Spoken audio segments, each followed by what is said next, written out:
Okay, hello everybody, and welcome once again to the Institute for Energy Studies Speaker Series talk.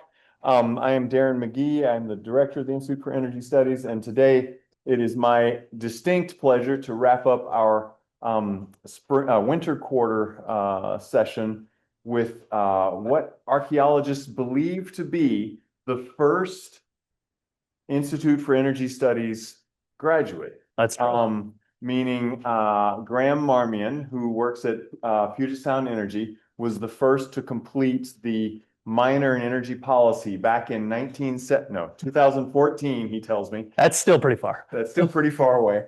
So anyway, he has been at PSE since leaving here with his energy and econ studies, and has been doing some really interesting work. A lot of you in the class had great questions that you posted. Looking forward to some great questions from the audience. Thanks as always to my colleagues at the foundation for helping pull this off in such fine fashion. And I will turn it over to you, Graham. Okay. Sounds good.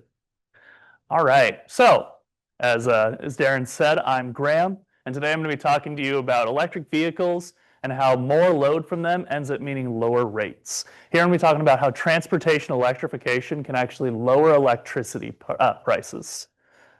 Nope, it does not like me. Let's try. There we go. Now use these little mics. There we go. All right. In so doing, in this presentation, I'm going to go starting with kind of introducing myself, Puget Sound Energy, talking about the EV market as it currently stands, then talk about our EV forecast that we have at Puget Sound Energy. Then I'll dive into some calculations of the benefits of transportation electrification. And then before I make the final benefit clear, I realize I need to add a primer on how utility rate making works. So that part's riveting, and I want you to stay. That's probably the most valuable thing you'll get out of this conversation for the purposes of working in the utility industry, but it is not riveting. And then finally, once I've gone through that, I'll give you a little bit on EV load growth and how it lowers rates, and then talk about the opportunity that kind of stands before us in the utility space. So, as I said, I was starting with a bit about me. There's a full resume apparently on the screen, but two things I wanted to highlight in here are, as Darren said, got my Bachelor of Economics from Western Washington University back in 2014, had a minor in energy policy from the Institute for Energy Studies, and a minor in political science. I then went on to get my master's from UW and a couple certificates, but Western is home. I was feeling that when I was walking around today, finishing up these slides. In true finals fashion, I waited until about 3 p.m. to finish everything. So if you notice errors, that's why.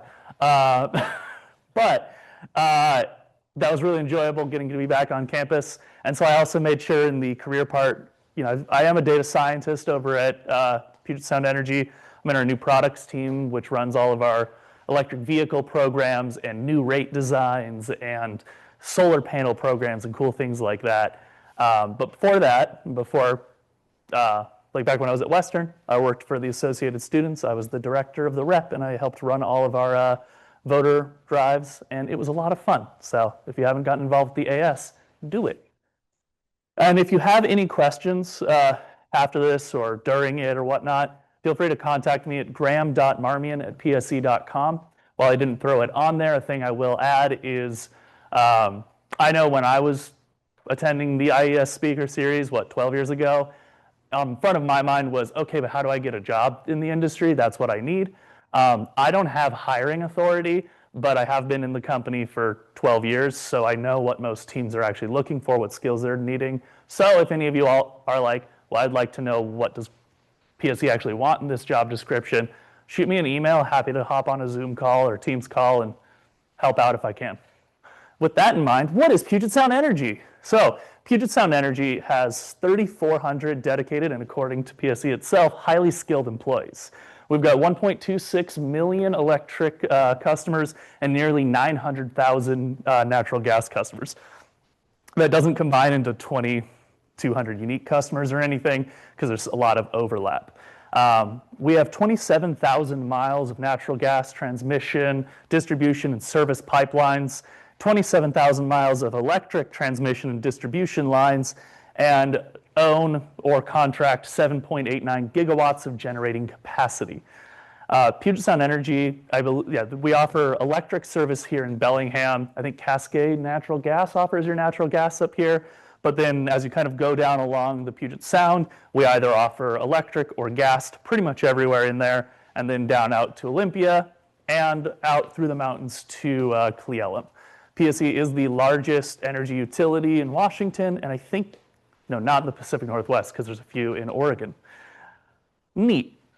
But PSE is currently working on its clean energy transition. So 2025, that's last year, we achieved coal-free electricity. 60% of electric supply is now sourced from renewable or non-emitting sources. That involved getting rid of Colstrip, which is a very large generator out in Montana, and cost a lot of our energy to pull that out of production, but it reduced a significant amount of our carbon intensity. But by 2030, PSE is aiming to be carbon neutral for its electric system, not its gas side, just its electric system. And out in 2045, so we're giving ourselves 20 years grace there, our goal is to be 100% clean, and that includes natural gas. That doesn't mean eliminating natural gas, but at least renewable natural gas.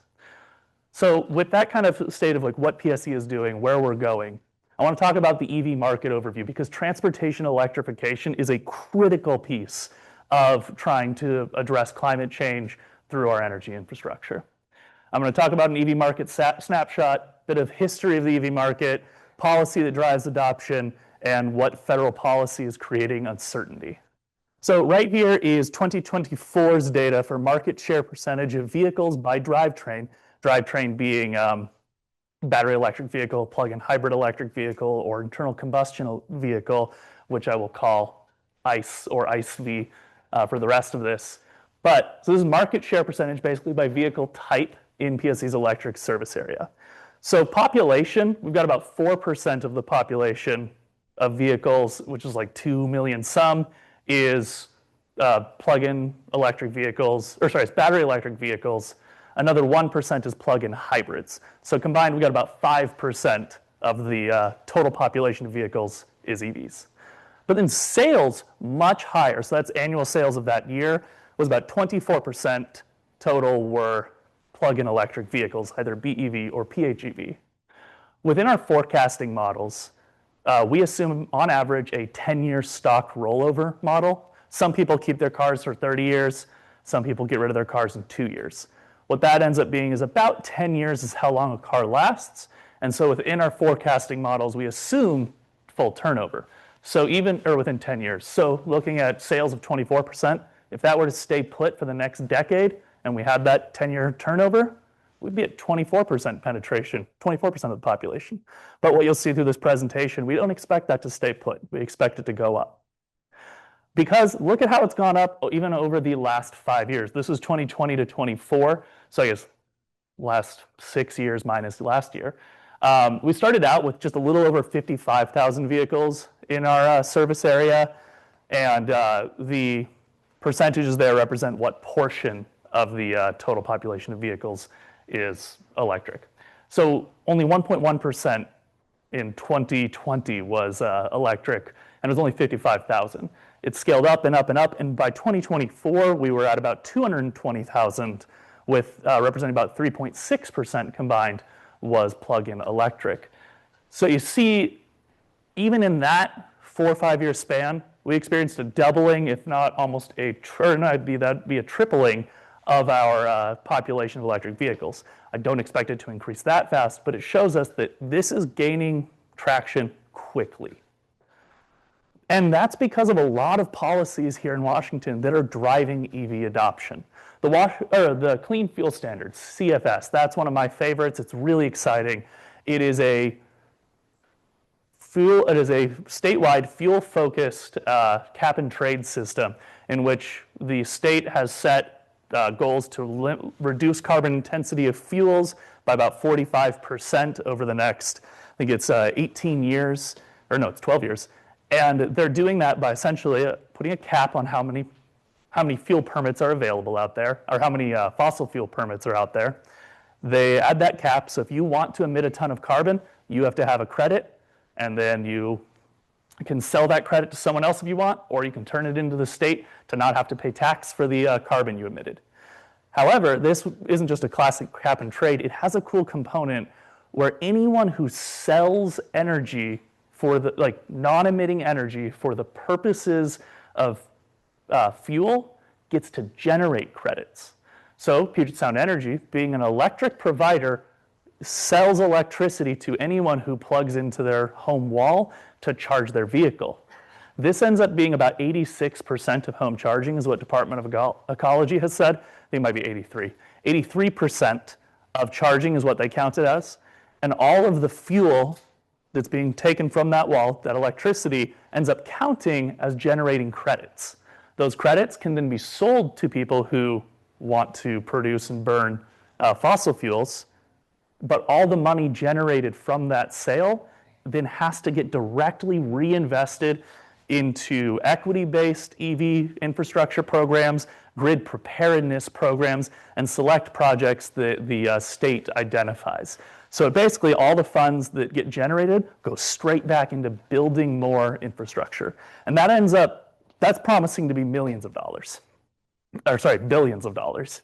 Then there's the zero emission vehicle ZEV sales standard, which, yeah, there's a caveat on that. But if you've heard about this, that basically says by 2035, 100% of light-duty vehicles sold in Washington State or registered in Washington State must be electric.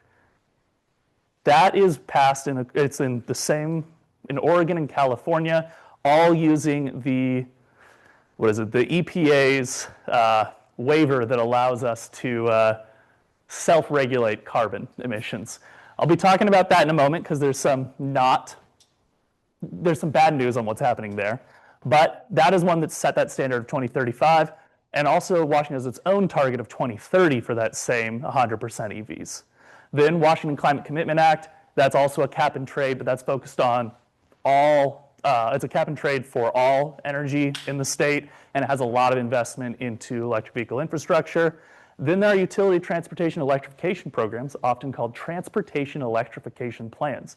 Why everyone insisted on transportation electrification instead of EV, I don't know. But it makes it way harder to say anything. So I will say TEP from now on if I reference that. Transportation Electrification Plan, TEP. But through things like Puget Sound Energy's TEP, we're making a whole bunch of incentives and programs and rate designs available to help customers electrify their own loads, or electrify their own transportation. And then finally, there are federal EV tax credits, sort of. So these are policies that help drive EV adoption.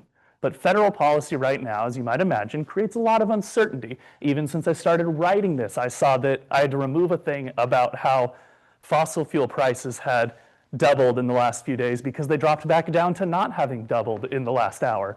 So I've even had to edit this in response to federal policy in the last hour or two. But we have federal policy that, like the EPA waiver revocation for California standards, that makes to where the zero emission vehicle standards might not be allowed anymore, but there's currently court cases to see if that actually goes into effect or not. There is the disruption of NEVI charging programs, which was, the NEVI was part of the IRA, the Inflation Reduction Act, and was a massive amount of funding meant to build up across the United States charging infrastructure. Most of those grants were set to go out. PSE had a few. They ended up getting paused, delayed, revoked, and that's caused significant disruption as well. Then there's a lot of volatility in federal policy around energy where things change rather rapidly. And then finally, infrastructure and grid integration challenges. One of the biggest barriers in clean energy transition is transmission lines and getting new transmission lines built. That needs a lot of FERC and federal engagement. And there hasn't been a lot of support for that from the federal government, which creates some issues. Despite that, though, EVs are doing really, really well. And PSE still predicts that EV population is still surging. Washington has the second highest density of EVs in the US for any state, following right behind California.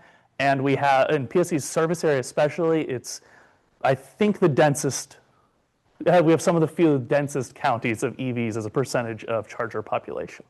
So here I'm going to talk about an EV sales forecast, population forecast, and then talk about EV load growth. So there's a lot of numbers. Let's walk through this. This is a bit dated data. I just want to throw that out here. This is from our early 24 forecasting. It's the conservative estimate, so it's in line with our beliefs regarding how the new policy impacts are going to affect us.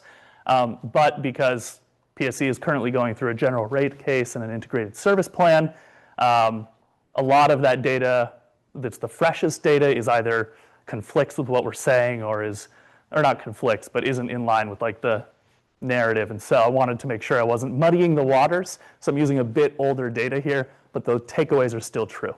So anywho, what you're seeing here, gray is internal combustion engine, ICE.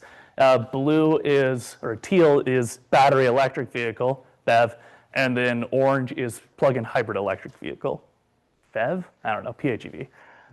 What this whole graph is showing is the annual light-duty electric sales by drivetrain in PSC electric service area. So the y-axis is measuring the number of new vehicle sales. That's nominal counts, but then I've shown as percentage of whole. So right now in PSC's service area, we're at 26%, which is a little above the state's average for percentage of new vehicle sales. So 26% for BEVs, 3% for PHEVs.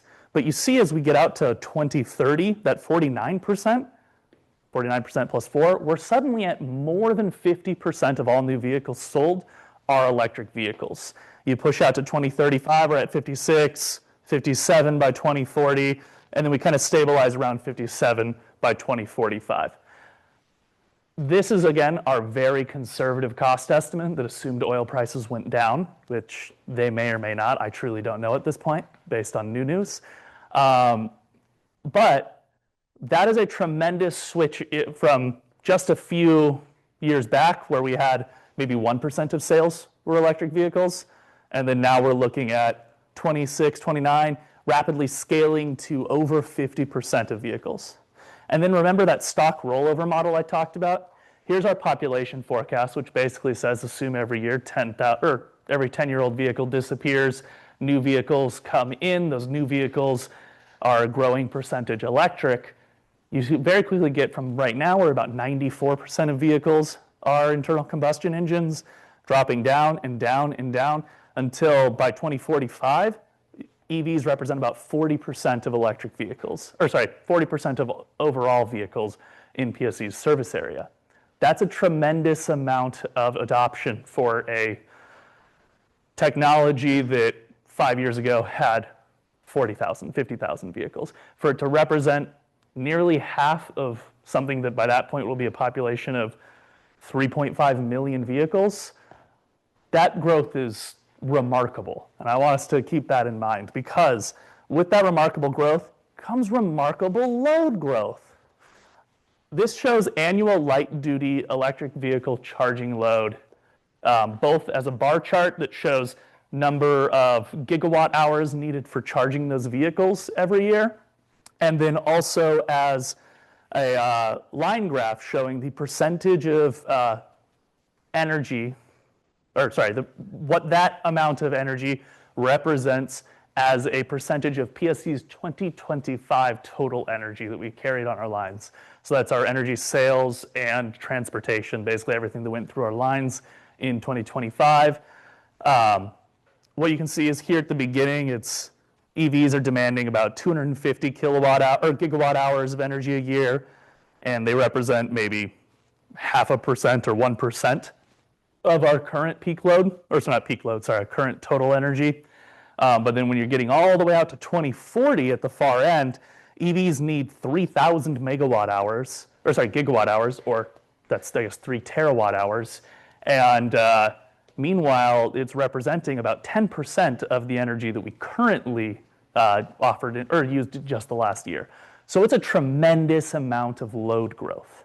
And that ends up being a scary point for a lot of people because that's a lot of new energy, or at least a lot of new electricity. It's a lot of additional kilowatt hours that have to come from solar panels, wind turbines, almost said wind panels, wind turbines, sustainable dams or enhanced geothermal or whatever else y'all have figured out since I left the Institute for Energy Studies. I don't know if you found like hamster wheels or something that really work, but whatever you found, that's what has to be able to meet that substantial amount of load, that 3,000 gigawatt hours of energy. And that's a lot. But what I want to highlight, and this is where we start to get into how does it reduce rates. We're getting into the benefits of transportation electrification, energy savings, carbon abatement, local health benefits, and life cycle considerations. So I was just getting to the point about how this is a lot of energy, but it's actually not new energy growth. Because right now people are having to use gasoline to fuel their vehicles. The gasoline also is energy. It's just joules stored in the form of gasoline instead of joules coming to you via electrons or whatever electricity is. I'm the statistics kind of involved in the energy world, and I don't understand engineering, and that will come through as we're talking. So if you treat it all as joules, right here I've compared the average miles per gallon equivalent by drivetrain for light-duty electric vehicles. This is from, this is what we use in our reporting for CFS. What we have is that internal combustion vehicles have, on average in the US, a 20 miles per gallon equivalent fuel efficiency. PHEVs, 53 miles per gallon, and then BEVs, 93 miles per gallon equivalent is their fuel efficiency. So that means the same number of joules, like the same amount of energy that would be required to drive a mile for an internal combustion engine vehicle can drive you about 4.2 as many miles in a battery electric vehicle. So if we go back to this, yes, that is 3,000 gigawatt hours there at the far end. But it is 4.2 times more efficient than if it was gasoline in terms of energy needed. So that's the equivalent of about 90 terawatt hours of energy that don't need to be consumed because people are transitioning to electric vehicles. I think it was 9 terawatt hours of energy that doesn't need to be consumed and used because people are transitioning to electric vehicles.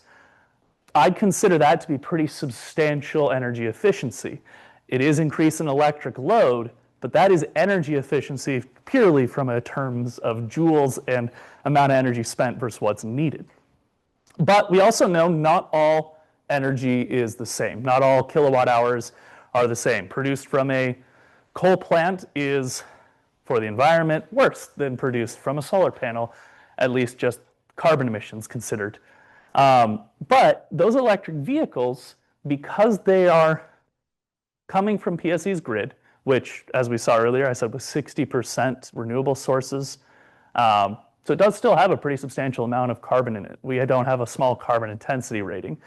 But despite that despite having that carbon intensity rating, still much better than we're getting with, I've upset them by talking about carbon intensity.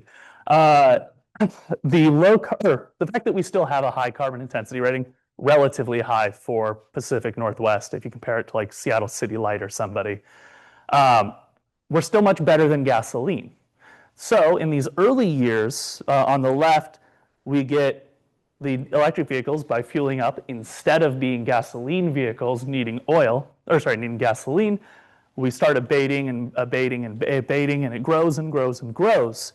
But then you see that ramping start around like 2028 as it's like really starting to accelerate. That's from two different reasons. One, our grid is getting cleaner. I talked about how by 2030 we're trying to be net zero.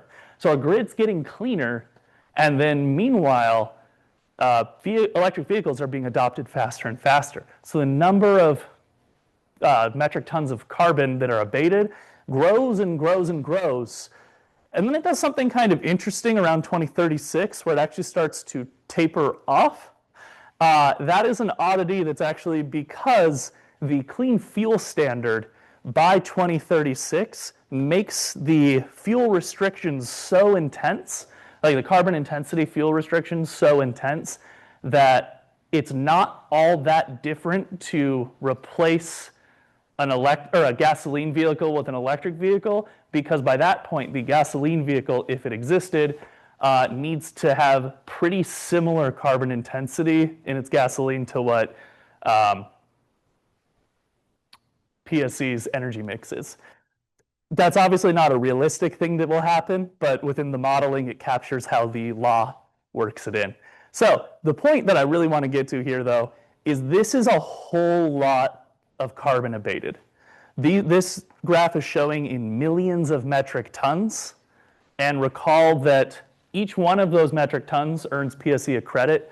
80% of each one of those metric tons, more like 60%. 60% of each one of those metric tons earns PSC a credit, which we can sell to generate funds, which then get invested through the Clean Fuel Standard into charging programs and on-the-hood incentives and grants for our Empower Mobility programs to target like deepest need folks who can't get EVs without support. So that's a lot of credits. And that represents the fact that I think the Washington State Legislature just set last year, the societal cost of carbon at $120 per ton. Again, this is millions of metric tons. This is in millions of metric tons. So that's 3,000 million, 3 billion times 120. That's somewhere in a trillion. So there's $1 trillion worth of savings you're looking at there just from people switching over to electric vehicles. Just in the carbon area alone, which is really exciting because these are two benefits, the energy efficiency and the carbon, that no one has to really do anything to make them happen. This is just from people adopting electric vehicles. And then there's the local health benefits. I don't know if any of you have seen this. It's the Department of Health's Environmental Disparities Health Index. It's a really cool tool that by census tract basically assigns a score to every census tract for a bunch of different health impacts and says basically ranks how much disparity is there between that census tract and the state median. So if somebody has 10, is like dark purple, dark pink, magenta, I don't know, whatever color that is, it ends up being it means they have very, very bad health outcomes from this particular type of impact. If somebody is white, it means they're barely any impact. It ends up being what you'd expect for this specific metrics, which is proximity to heavy traffic roadways. It follows I-5 and I-90 and whatever the highway is on Kitsap Peninsula, whose name I always forget. So it follows our highways. That makes sense. You see it's really, really dense in Everett, a bit of downtown Seattle where I live, a bit of downtown Bellevue. It's probably too small to make out those census tracts, but that's okay. The point is, this is almost exactly PSC's main electric service area is following this map of where things are in proximity to heavy traffic roadways and are suffering the health impacts because of that heavy traffic. That heavy traffic roadways, a little bit of it is sound related, a bit of it is tires mixing with asphalt and having runoff. Some of it's like oil from the car dripping off, but the big components of it is like SOx and NOx and local particulates and emissions that come out of the car itself. As we electrify everything and electrify all of this transportation electrification, that was a bad sentence. As we do transportation electrification, these health impacts start to go away. These haven't been monetized. The Department of Health hasn't put out a report that I've seen that monetizes this, so you can't directly compare it like I did the carbon and the fuel savings. But it is an incredibly important thing to think about, is that these are local, real particulate issues that are affecting people. I don't know if anyone here has asthma, but if you walk along a highway, you feel it. EVs make that go away. Now, I've said a lot of benefits because I'm clearly a shill for EVs, which is how I identify, but I've said a lot of benefits, but I do want to point out that there are some not great pieces of electric vehicles, and the whole life cycle of it is very complex. You know, there's ethical and environmental impacts of lithium mining, but then some people also think that they're much more enjoyable to drive. I didn't account for that either. There's local economic benefit, there's energy security, there's ethical concerns about certain auto manufacturers, There's concerns. I put that on there twice. I didn't mean to, though, but apparently I felt it really passionately. But what I'm trying to get at here is there's a lot. Any technology you're taking, it is a complex picture. Wouldn't recommend you boil it down to it'll save us carbon, or it'll save us on carbon, it'll save us on fuel, and it'll reduce local health impacts. But from the purposes of the utility providing the electricity and trying to incentivize the production of these are the direct benefits that PSE is seeing. None of what I'm sharing there, though, has been shocking or groundbreaking, I don't think. The fact that EVs get rid of carbon, yeah, that makes sense. The fact that EVs are fuel efficient compared to a gasoline vehicle, one's an explosion powered machine. That makes sense that it's not as efficient. The fact that it gets rid of like diesel fumes, yeah, that makes sense. But what I think is the like kind of main point that I'm building to here, which is that the more load we get from electric vehicles, due to the nature of how people charge their electric vehicles, we actually stand to help keep rates low for customers, keep prices down and affordable, along with all of these other benefits we've been describing. In order for that to make sense, though, there's a really quick version where I can just say, spread it across more load, and then you're all like, But it's more interesting in my mind to talk about utility rate making. And if you're interested at all in the industry of energy, which I assume you are, this is how all, at least investor-owned utilities in the United States function. And so it's necessary to have an understanding of utility rate making. So we're going to start with utility regulation. So investor-owned utilities like Puget Sound Energy is owned by primarily, I think it's the Canadian Teachers Pension Fund. I don't remember who actually is the owner, but it's an investor-owned utility that is strictly regulated by state utility commissions. In PSE's case, that is the Utilities and Transportation Commission, or the UTC is how I will call it from here on out. The UTC is comprised of 3 commissioners appointed by the governor and approved by the state Senate. All proposed programs, so if we're saying we want to do community solar on a rooftop of the zoo, or we're saying we want to do battery incentives at the end of our lines that are least reliable so that people have backup power, or we're saying we want to double the rates for fun. I don't think we do that last one, but if we want to do a program or a rate change, we're not allowed to just do that as PSC. We have a monopoly, but we also have an obligation to serve, and any choice we make, any program we want to do, has to get approved by the Utilities and Transportation Commission. Now, when you go to file something to the Utilities and Transportation Commission, you submit it to the UTC. It's a whole testimony package, big legal case that gets built up. And then once it's out there, the UTC has, in most cases, 11 months to either acknowledge or reject it. But they don't just sit there and look at it and wait till it's over. A bunch of interveners are allowed to participate. So that's any interest group that feels that they want to step in there. Maybe it's industry advocates or people advocates, people representing like the environment. There's a lot of different types of interveners. The state is always an intervener talking on behalf of the people of the state. That's through the Attorney General's office, and Public Counsel, that's their name. And so whenever you go in for a program, you have all these interveners come out to say how they think it should be changed.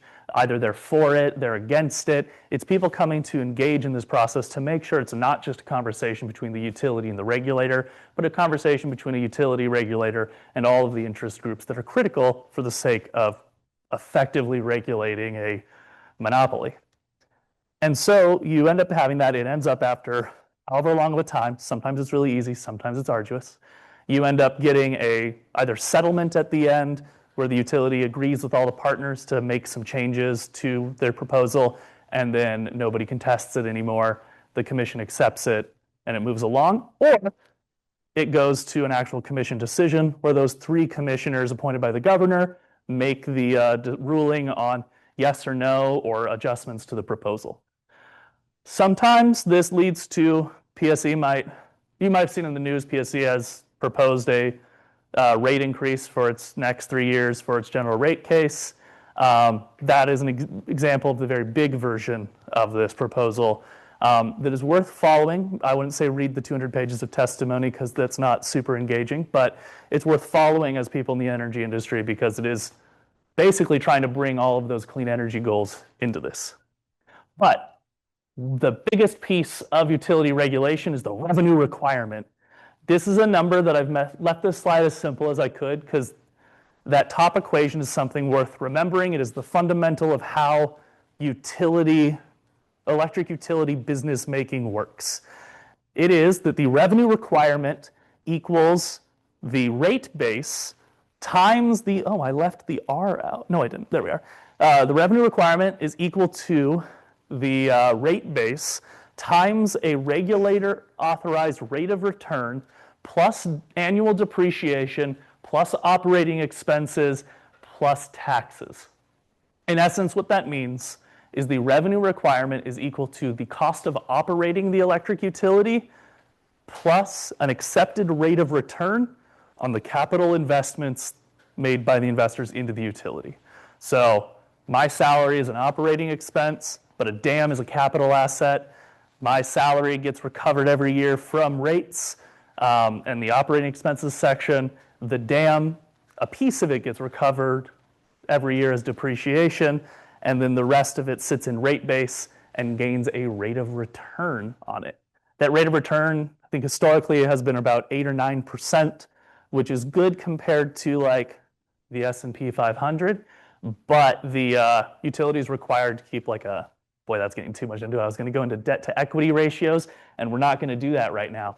What we are going to say is basically the rate of return is never given as like a 30%. It's not a credit card. It is usually a little bit above the market because there is some risk for the utility or for the investors involved. But it's definitely way lower than what most like grand ventures could get. Regardless, revenue requirement equals rate base times an regulator authorized rate of return plus annual depreciation plus operating expenses plus taxes. That is your revenue requirement. And that is, in a given year, the amount that the utility is allowed to recover. It is also the amount they're entitled to recover, and we'll get to that in a moment, but it is the amount they're allowed to recover. Once they have that revenue requirement, well, now they're saying, we know we need $100 million, but how do we get it? The next part is cost bucketing. So this is where we get into what's called cost of service. This moves from one department to another. Costs are bucketed by cost category and utilized by its related measure. This is where we started to get a little wonky. But energy costs, usually broken by or unitized by their kilowatt hour. Demand costs, or so energy is like how much fuel do we have to pay to get the energy to be generated to get it to you. Demand costs is more to do with what was your peak demand? How big did the line need to be able to fit enough electrons through the pipe, that's right, the pipe, to actually give you the power when you needed it. That's usually in terms of kilowatts and kVAR, which is variable power. And then customer costs, so that's what are the costs associated with just a customer existing, and then administrative costs, that's actually where my salary falls into it, and it is unitized by customer. When I say unitized, I'm saying if we say, okay, we have $100 million of revenue requirement, 50 of it is energy costs. We'd unitize it by saying 50 of it must come from kilowatt hours. Kilowatt hours, there's 1 billion kilowatt hours people are using, so 50 million divided by 1 billion, whatever number that gives you, is your unitized cost of electricity. So once you bucketed all your costs into energy, demand, customer, administrative, your whole revenue requirement's been bucketed into there. We then do customer segmenting. Here's where you take, based on customer size, use case, and sometimes special programs, you start to, you segment people based on their use, their case, their size, and special programs, for example, residential or commercial and industrial or street and area lighting. And then you further segment them based on size, like Schedule 7 versus 24 versus 25 versus 26 over in commercial, where it's just general service, small, large. Sometimes you add special programs to segment them, like under residential, you have Schedule 307. That's our residential service time of use rate. And basically, you break people into these groups that reflect kind of their unique different behaviors. And then you say, okay, residential customers, you used 50 million kilowatt hours. We knew that unitized cost was whatever we had established. And you take that value to identify from residential customers, we need to collect however much money, your revenue requirement for that group. Once we've taken that, you then do rate design, where you take those unitized charges, and we know that we need $50 million from residential customers, and we know that each kilowatt hour is worth a certain number of cents, but do we set it directly to? Ideally, you'd just say, I'm getting lost in the weeds there. Basically, you then take that value and you unitize it down to a per kilowatt hour rate, a per demand charge rate, a per customer or basic charge rate. They never exactly equal that cost of service. They end up being sort of out of whack because this is not a science, it's economics, so it's pretty much art. And it's political economics, so it's filled with interveners and coming to agreement of what people agree the science should say. So it's very, very art. And for example, though, if you're a commercial customer, you'd end up with a bill that says, this is a Schedule 25 example customer. They pay an electricity charge based on the number of kilowatt hours they consume. They pay a demand charge based on whatever their maximum power or in terms of kilowatts was. So how much power did they need? And then they pay a basic charge, that's their customer charge. All of that is needed to kind of understand this next key point. Or I guess not quite yet, but there's an added component where, as I've been saying, we get told what our revenue requirement is based on our operating costs plus an acceptable return on our rate base. And then we're allowed to build that revenue requirement. I've shown you how we unitize that down to identify how much money we get from a kilowatt hour. But then there's a thing called decoupling, where basically our revenue is fully disassociated from our electric sales. If we expect that we're going to sell 1 billion kilowatt hours and we build our rates based on that, and then we only sell 500 million kilowatt hours, we'd only collect half our revenue. That's not allowed. We are entitled to the revenue that was required, and so rates go up to reflect that difference and to make up that difference. So if the load goes down, the rates go relative to what we expected. The rates go up, we get our revenue requirement. If conversely people use way more electricity than we expected, we'd way over collect. The price adjustment mechanism from decoupling kicks in, the price per kilowatt hour goes way down, and the amount of revenue we recover levels back out. So in doing so, you might have just heard me say it, if a big load source comes in beyond what we expected and beyond what we planned for, the price of energy goes down to keep our revenue stable. So utilities are allowed a fixed amount of annual revenue. Prices just depending. That's why you don't do things on finals day. Prices adjust depending on electricity sales. More electricity sales means lower prices per unit. And that last part, that is only true if the cost of serving the electric load is less than the revenue generated by the electric load.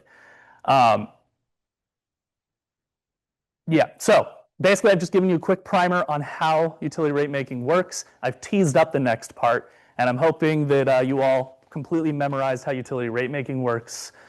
There is a test, right? Cool. Okay, so final point here, final benefit piece. EV load growth lowers rates. I'm going to talk about the customer benefit per vehicle and the net benefit to all customers. So what we found is this is showing the annual revenue in excess of cost per electric vehicle. That estimated marginal revenue column, the teal column on the left, that has a $599 attached to it, that is the amount that we expect from an average light-duty electric vehicle to collect in revenue from our standard rate making in a given year. So that's on like someone plugging in at home or occasionally at a public charging, the amount of revenue we expect to collect from them. And then on the, I guess that's, yeah, your left. On the left, we have in dark teal, I don't know what that color is called, we have estimated marginal cost of service. That EV charging system cost is $244. So you might remember back here where, I guess it's more here, where we're trying to say, okay, let's match the cost of service to the revenue generated. What you can kind of tell here is we have not successfully done that with electric vehicle loads. That's because the load tends to be buried behind a residential load or a commercial load, and so it's getting priced as though it were the standard shape of a commercial or residential customer, when in fact it's a very different, pretty much no load, needs a lot of energy, goes back to quiet. And so what ends up happening is the cost of service is out of parity with the revenue or the rates. That means that basically every time we have a customer who's charging an electric vehicle, we bill them $600 over the year, but only costs the system a marginal $244. That remainder, that $355, that's not profit that the utility then gets to collect though, because revenue does not, the revenue is separated from electric sales because of decoupling. So that $355, the dashed portion, that is the remaining net customer benefit that goes back to customers in the form of downward rate pressure. So basically, if one new electric vehicle comes on, we bill them $600 over the year. They only cost us $250 over the year. The remaining $350 ends up flowing back through decoupling to all customers. Now we have 1.24 million customers. You're not going to see $340. That's not going to pop up and be relevant. But when we scale it up to all of those EVs, or this is 2028 through 2032, which is the space of our next transportation electrification plan. And again, these are somewhat older figures, so keep that in mind. It might differ from what we actually publish in our TEP, but we expect that we will gain $1.12 million, or I guess that's billion, $1.12 billion of EV charging revenue over that 5 years, but it will only cost the company $456 million to operate. What that means is that $663 million of revenue is being collected in excess of the actual cost of service. That's $663 million of downward rate pressure because of decoupling and our rate-making mechanisms that pushes rates down, all because EV load is growing outside of parity with the actual cost of serving that EV load. That is a tremendous amount of money in the face of rising costs and a need for affordability everywhere. And this is just in a 5-year span. When you expand it out to 10 years, it starts to get kind of a stupid, unreasonable number. So I didn't do that because no one believes it when I show 10 years. But you couple this with the CFS funds I was talking about earlier. I think we established over the lifetime it was about $1 trillion, probably not that much. But it ends up being an absurd amount of money that is now available in the form of downward rate pressure or capturing some of that remaining customer benefit and using it to help build charging stations. But regardless of how it's used, the key point here is that by EV chargers existing, so way back here where we had these guys coming on, this electric load directly translates to that substantial $660 million of downward rate pressure, which across 1.2 million customers, that's about $660 of downward rate pressure each over 5 years. That means basically electric vehicles are responsible for lowering everyone's electric bill by $100. That's pretty cool to me. So the opportunity we have kind of before us as an electric utility and as an electric industry is that we know that transportation electrification, it delivers energy efficiency savings of nearly 100 terawatt hours, carbon abatement of hundreds of millions of metric tons, and downward rate pressure of $663.5 million. This is only the easily quantifiable stuff. There's all the secondary benefits and the economic impacts. But these three key things that we just walked through how those work, that is a tremendous amount of delivery. But in order to do it, we need chargers. And so this is the thing I want to leave you on because it's sort of a call to action. This is our predicted public charging port needs by 2030. In dark, teal is existing and light teal is required. the boxed areas is outstanding. In our PSE service area, we have about 2,700 public level 2 charging ports. We need another 1,500 by 2030 to adequately serve these customers. And this isn't just PSE's charging ports. I mean, like industry-wide, all service providers. In fact, while we were walking over here, Darren pointed out that about 8 or 10 of the ones that count in that existing 2,723 are actually dead, but according to the Alternative Fuels Data Center, they're good to go. So that 2,723 includes broken chargers that aren't working.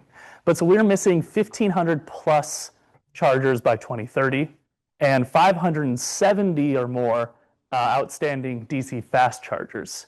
These are needed in order to meet the number of, or to provide the charging services that people need in order to be able to purchase that electricity to produce this benefit.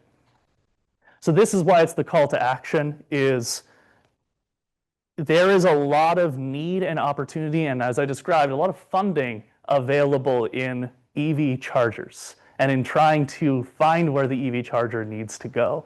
As you're all working in degrees or in the area towards energy, or towards like the energy studies and energy industry, I highly encourage you to look into EV charging equipment and then look into how can you get help find where EV chargers need to go in order to make sure people have them and to make sure it's not just more EV chargers where there's already EV chargers, but instead where people who don't currently have access to them can now get them. So we have an actual network effect. All right, that was a lot. You all now understand utility rate making perfectly. I went 4 minutes over the 45 you suggested, so I did pretty good. Yeah, so anyone have any questions about electric vehicle futures, adoption, how it conflicts with other things that are needed, utility rate making, public charging ports, net benefit? First off, a round of applause for a information delivered in a very short time frame, and I don't see any visible scars for those in the audience, but good on you. So yeah, questions. I've got a few from folks online, but we can start in here if anybody has one. Yeah, Alex. So, do you think there's a lot of like predictions here? Do you think there's anything like you said there was a lot of federal law like uncertainty? Do you think there would be anything that would significantly get in the way of all this planning? So the question was that I had indicated there was a lot of predictions going on here that relied upon, and then you were asking if there were any potential federal headwinds that could disrupt the whole planning that I gave there. Yeah, and that's a really good point. I will say I rebuilt this slide deck to work on the conservative scenario because of that. Because of assuming that the EPA waiver revocation for California standards, or clean air standards, basically assumed that works. I think that's the biggest blow that has happened. And this whole thing I just walked you through kind of assumes that those effects ripple through here. So other than banning electric vehicles, which I'm not going to say is out of the realm of possibility, I actually don't see because there's basically no federal support coming for electric vehicles anymore. So if there's basically no federal support, they don't have any levers they can yank out anymore. And it's still trudging along despite the disruption. So I'm definitely a huge advocate for EVs have weathered the storm. And even with this conservative scenario that assumes that the standards aren't met and we can't hit the 100% by 2035, that we still have tremendous growth in EVs. Yes, Darren. Online that I'll repeat. So you ask me to repeat it. Imran Sheikh, whom you may know, a professor here, asked, is this also an argument for lower tariffs for EVs? The question was, is it an argument for lower tariffs for EVs? I guess that then, I assume we mean tariffs like rate schedules, not tariffs like import tariffs. Yeah. Cool. Interpreting it as lower tariffs from EVs. Yeah, actually, that is a very good argument for it. PSC actually has just launched a fleet EV charging program that's a special time of use rate targeted towards electric fleets only. So it's for a meter that's primarily just for serving EV charging stations for fleets. It has a lot of complicated, fun things that are really neat to rate design people and really boring to everyone else, including every fleet person I'm talking to about it.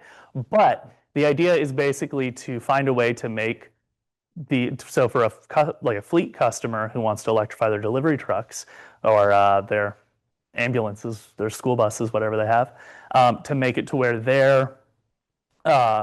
the revenue we collect from them is way closer to the cost of serving them, while also encouraging them to charge outside of peak time, basically when we're demand constrained, and in order to minimize costs and keep things affordable. So it is a great argument for separately metering or separately tariffing EVs.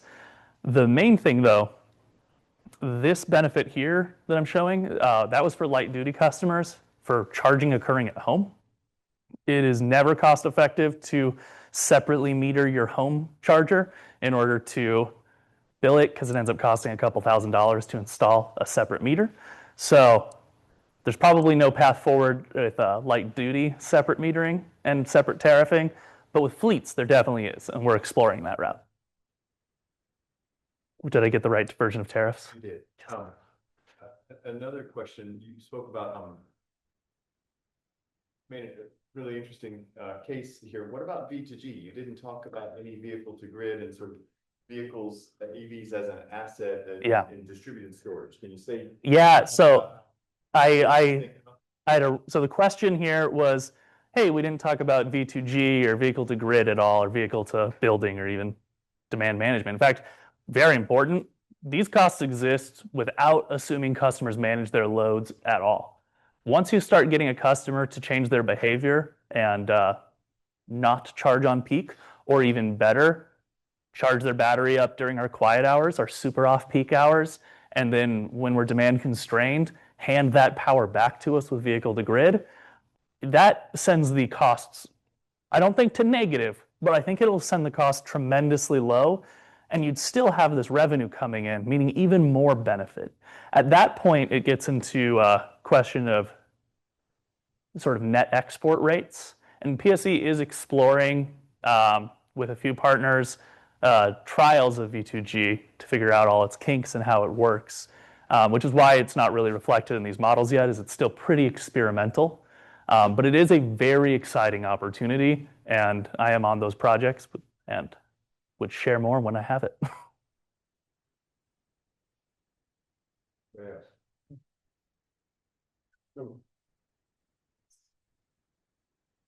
In your calculations, have you thought about so the presentation is from the standpoint of PSE. What about the ratepayer? So like a homeowner who has an EV, is there a possibility that your use goes up and your rates go down, but it sort of balances out? Yeah, so the question was, this whole presentation has been from the perspective of the net benefit for the utility and its ratepayers as a whole. But what about for the individual who is the one purchasing the electric vehicle, charging it, paying for the energy? And that's good observation, because when I say, hey, look, we're gaining $600 of revenue from them, that's not from mystery them, that's from the individual charging their vehicle. So they are overpaying by $355. Well, not overpaying, they're paying in excess of cost of service by that amount. So that's a good observation, but the earlier adoption curves are built on a total cost of ownership model, where it basically says a person will only purchase the EV once the total cost of ownership reaches a certain point that's within their threshold of willingness to pay. So that person has made the choice to do it. Already a huge piece of that is the tremendously lower cost of fueling the vehicle, because they're paying gasoline at 20 miles a gallon instead of paying for electricity at 93 miles a gallon. So the individual is experiencing benefit in the form of cheaper energy, or cheaper fuel and getting whatever aesthetic preference they preferred in buying the electric vehicle. And so their direct benefit isn't reflected in this case. But yeah, so that customer would experience their own personal bill going up, but their total household energy consumption is going down because of less fuel. Yeah, total cost of ownership. I think we got a question way back there. Just briefly, do you go into some of the incentives that are there for installing the EV home EV chargers that PSE offers right now, especially for income? Yeah, I'm bad at remembering these, but it is my team, so I should remember. What? Oh, sorry. Yeah, the question was asking if I can talk about some of the incentive programs PSE offers for getting people electric vehicle charging, especially as it relates to like income eligible customers or deepest need customers.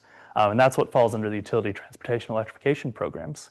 PSE has a suite, or I like to call it a cornucopia, but a cornucopia of different project options targeting workplaces, multifamily residences, fleets, public charging, and single-family residential homes. And then newly, we've started doing what's called single-family hub, but basically pole charging is the new one. So basically putting in public charging in residential neighborhoods on like street poles, and that one's really cool. But we have a suite of different programs here. Some of them are PSE buys the charger and owns and operates it. Some of it is PSE owns it, but you operate it and it sits on your property. For single-family residential, what we found is about $300 incentive done through the energy efficiency market is enough to get people to want to join it and then join in our demand response programs. Most of our empower mobility programs, that's what we call it, are larger, like fleet, like this transit service wants to get upgraded, or this school bus service wants to get upgraded, or this place that delivers meals to the needy is trying to get charging in their workplace. So those are usually bigger commercial customer targeted things. A big source that is the the unfortunately named TURG, the Transportation Electrification, I don't remember what the R stands for, grants, but it's basically targeting, it's called TURG, and it bums me out as a name, but it that is a large like targeted grants using that CFS funding to try and get big commercial projects set up for like nonprofits and whatnot. But that does highlight, as I'm saying this, there's not a lot set up for getting single family residences access to charging on an income eligibility space due to the vehicle usually is unaffordable to begin with. Yeah. Two questions from online. First one is, can you comment on the eco-friendliness, relative eco-friendliness of RNG versus LNG? I'm guessing, Yeah. I don't know how far out of your wheelhouse that is, since you're in the electricity space. So feel free to. I'll do that one first. So the question was about eco-friendliness of RNG versus LNG. I know truly nothing about LNG, and all I remember at RNG is that there's some plants around here, like farms, and I got to tour it while I was in the Institute for Energy Studies, and it was fun. So I can't comment well on that one, since I don't know. And Share that. Oh, sorry. RNG is renewable natural gas. LNG is liquefied natural gas. I'm clearly not knowledgeable on that, though. And then the second one would be a question about from a online source. I heard California is looking at how many people are charging overnight. It's creating demand that's not looking off peak anymore, maybe a second peak, Yeah. I guess. Does that look, are you familiar with that phenomenon, and does that start to change the salience utility of the rate structure? Got that peak? Yeah, so the question was about in California, time of use rates and other demand management are causing enough people to charge off peak that it's creating a new evening peak, where normally I think California utilities tend to peak in the middle of the day, and so they plan around supplying power in the middle of the day. But now suddenly they're charging in the middle of the night, so now they have to get electricity in the middle of the night. If you're reliant on solar panels, that's tough. So that that in the utility, there's kind of two different spaces of it. There's some that's just over incentivizing people to move there, which can be addressed with demand response programs and time of use programs, the same way you'd address trying to get them out of your conventional 5 to 9 p.m. peak window, which is what PSEs is right now, is 5 to 9 p.m. But then there's also kind of a niche piece there called the timer peak, which is basically, we found that if this actually, I presented on this at Speaker Series probably 7 years ago, if you want to go and dig and find it. There's a timer peak that ends up happening where if I tell everyone, don't charge until 10 p.m., everyone takes their charger and says, start charging at 10 p.m. So they might have been like, oh, I'll plug at 6, 6:17, 6:32. Everyone's like, no, wait till 10. And then it all explodes right at 10. So you get this huge sudden peak that you didn't want, and it was way worse than if you just had people charging randomly. So there is, trying to manage that peak is sort of an emerging new question where we've hit the point of, yay, we were able to get people outside of our system peak. Oh no, now we're blowing up transformers. How do we, how do we control that without being like, hey, let me have full control over your EV charger, because that's weird. So it is an emerging area of interest. Peak Load Management Alliance talks about it a lot. In my organization, Western Load Research Association, it's also an area of heavy focus. So I don't have a good answer, but it is a good question. Anybody else in here? One more. Oh, yeah. Sure.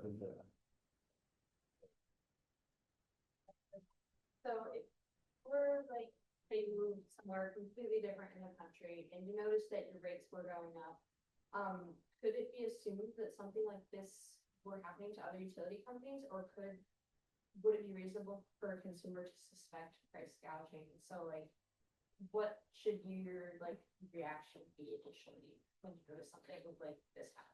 Yeah, so the question was, pulled the thread.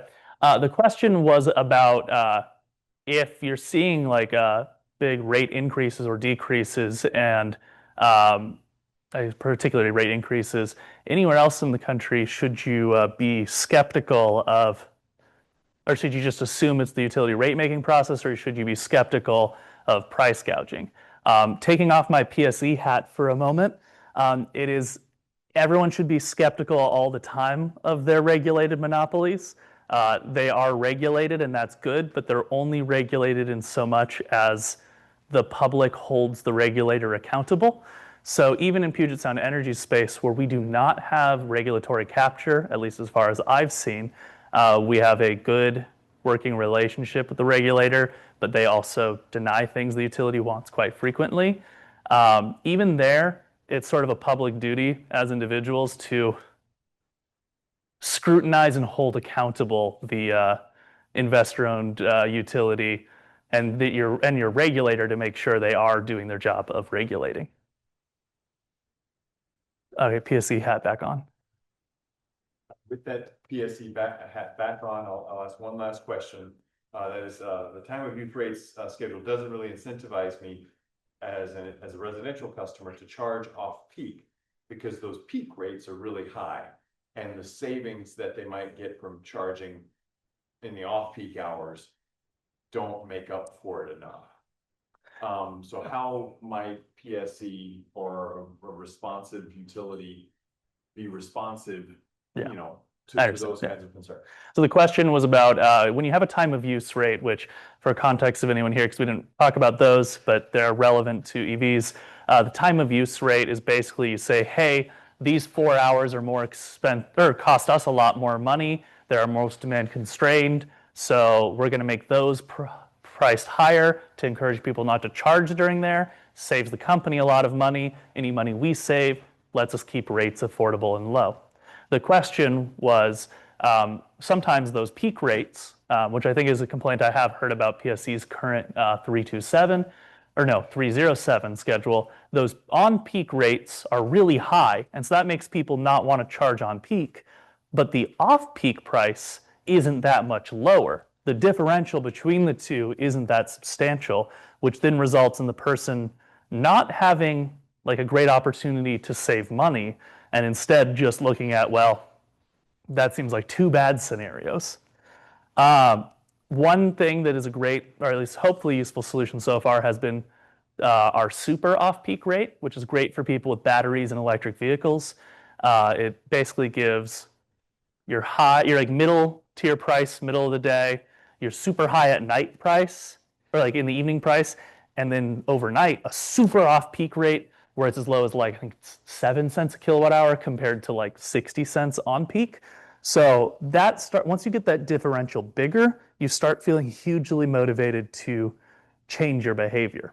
It's definitely a lot of carrot and stick going on. That said, the reason historically price differentials have been really small in Puget Sound's electric service area is the amount of hydro available in the region makes it to where there isn't a huge difference between on-peak and off-peak. However, with the act of giving up coal strip and moving towards more renewable energies, that cheap baseload power is gone, which is leaving a lot more differential between on-peak and off-peak. And so I think in the next 5 years, you'll see that differential get much larger in a way that it really incentivizes participating in the off-peak rate. Okay, well, that's a great place to end. Yeah, one more round of applause. And I just want to selfishly say thanks to Graham for finishing us out in style as a product of the Institute for Energy Studies. I'll encourage those of you in the class and those of you online to tune in next time. To tune in next quarter. The spring quarter series will start on April 7th with a talk from someone at Microsoft about their renewable energy procurement work. We will cover, we will hit marine energy, we will hit concentrated solar power, we will hit industrial efficiency, we will hit energy from Mars. I'm kidding on that one. We're not bringing energy from Mars, just making sure you're listening. So hope to see you all again soon. And thanks once more. Take care. Thank you all.